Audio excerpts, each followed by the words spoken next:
program. I'm Nastasia Tay.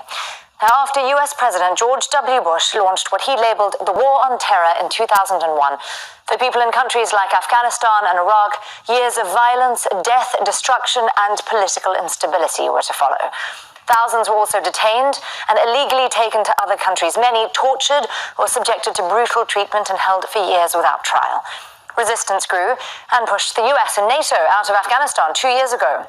A new investigation from a top US university says more than 4.5 million people died, directly or indirectly, from the so-called War on Terror.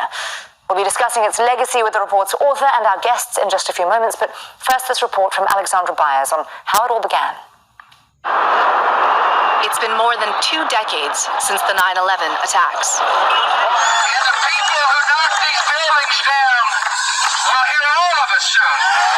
That wars. In November 2001, the US led an international coalition to invade Afghanistan, accusing the Taliban of harboring al-Qaeda fighters. It launched a huge bombing campaign and a ground operation. Tens of thousands of people were killed and millions more displaced.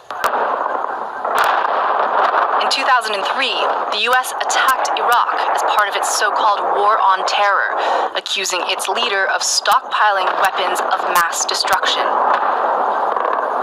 Saddam Hussein and his regime will stop at nothing until something stops him. The war plunged the country into sectarian violence and toppled Saddam Hussein. The weapons of mass destruction were never found. Major combat operations in Iraq have ended. In the Battle of Iraq, the United States and our allies have prevailed. George Bush's declaration of victory was made before the worst violence in Iraq was yet to come. The legacy of both invasions brought disastrous consequences for people in the region.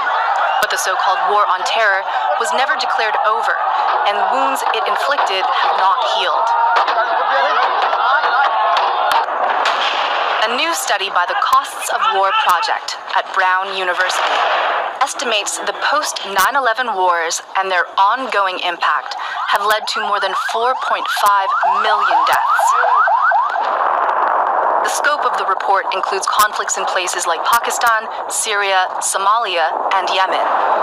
There are no official statistics for the numbers who died in the so-called War on Terror.